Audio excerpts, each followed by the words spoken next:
Just a month ago, Nick Cocchi took office as the new sheriff of Hampden County, a post Michael Ashe had held for 42 years. Connecting Point correspondent Carolee McGrath spoke with the new sheriff to learn about his top priorities in the post and his thoughts on criminal justice reform. Well, I would say my early priorities, number one, are going to be the opioid crisis. We just last week opened up a 148-bed addiction and wellness center on Mill Street. It will be specifically targeting opioid abuse and any type of addiction. And what it's really good for us is giving people an opportunity to receive treatment while they're incarcerated. So their substance abuse issue has led them down a path of criminal behavior. And with that criminal behavior, they were sentenced to time. But when you look at helping them get through their incarceration, they also have to have a component of education and treatment. So when they go back to the community, they can be more likely to be productive and less likely to be addicted to the substance in which they came in on. How many people go into the system addicted to drugs? 87%. 87% of the people that come to us come with some form of substance abuse issue. And then coupled with that, about 54% of those 87 come with mental health issues. So you look at co-occurring disorders, you have mental health and substance abuse. And it's a very tough combination. You think it's a good idea that the shift and the focus has shifted from, putting people behind bars to treating them with the opioid epidemic? Well, as a sheriff, I'm always going to be open and willing to incarcerate somebody who needs to be there. But I think that's the key word, need. We do not want to be incarcerating in a hard jail cell people that have an illness of substance abuse. We've learned this over the past probably 5 to 10 years. Substance abuse addiction is an illness.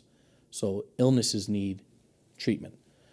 But we do have quite a few people that with their illness and with their criminal behavior need to do time away from the community because they've either horrified, terrorized, and they victimized the people that are out in the community.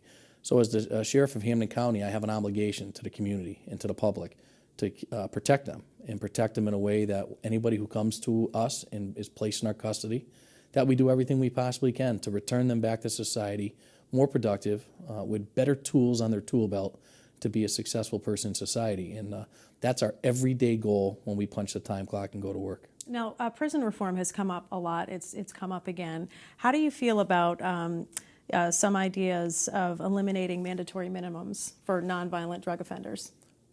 I had a lunch with the DA just this past week, and one of my concerns that I was talking to him about is I believe in minimum mandatories for gun violence, for people carrying guns, for people that are pushing the poison that people are dying every day on the streets. I believe in minimum mandatories, but I struggle with somebody getting a minimum mandatory for a substance abuse issue, so nonviolent crimes. And he assured me, and I went back to the facility and I had him run our numbers, and he's 100% correct.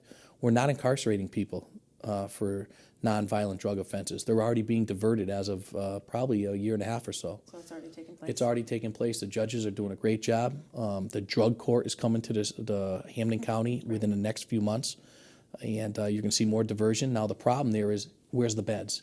One of the biggest struggles we have here in Western Mass, especially in Hampden County, is our population of substance abuse users is going up, and the resources and the beds to treat those individuals are not growing at the same rate.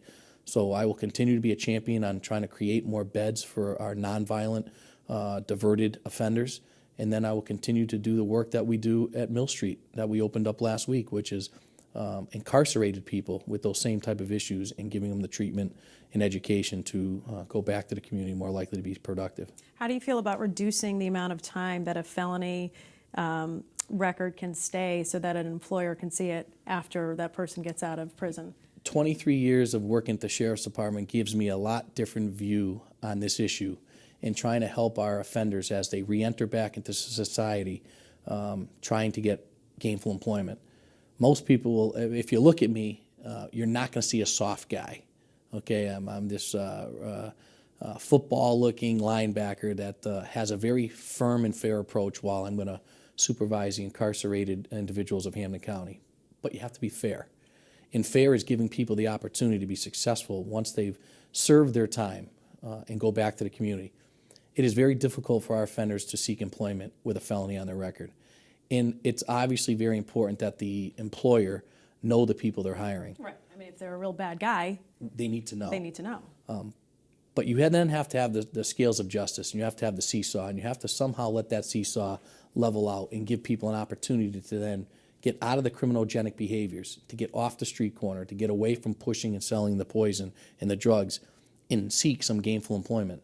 So we work every day very diligently. We have about 4 job developers. They go around, they try to create job opportunities for our ex-offenders, and then we supervise them, and we stay in contact with them. So these men and women that are now working and been given an opportunity to work are now towing the freight. They're not just there causing havoc, getting fired, and ruining the reputation of the Hampden County Sheriff's Department. They're actually there working well, advancing in the company, and opening the door for others to do the same. So I do believe when it comes to the felonies, we should take a look at lessening the amount of time it stays on your record, just so we can give people who are doing the right thing. Right.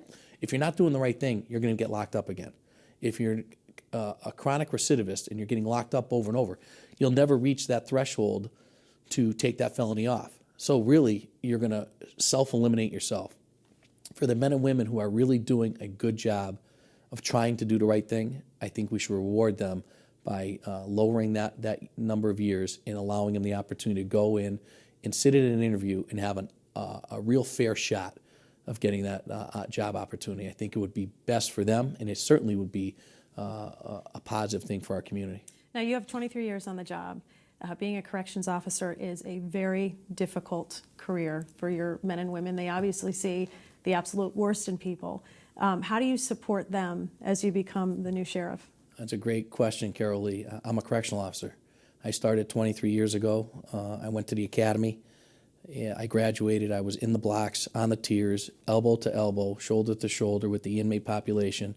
And I've learned very quickly that our job as a correctional officer is not to be somebody who wields authority, but somebody who actually shows through mentoring. Nick Cocchi, thank you so much for joining us, and congratulations. Thank you.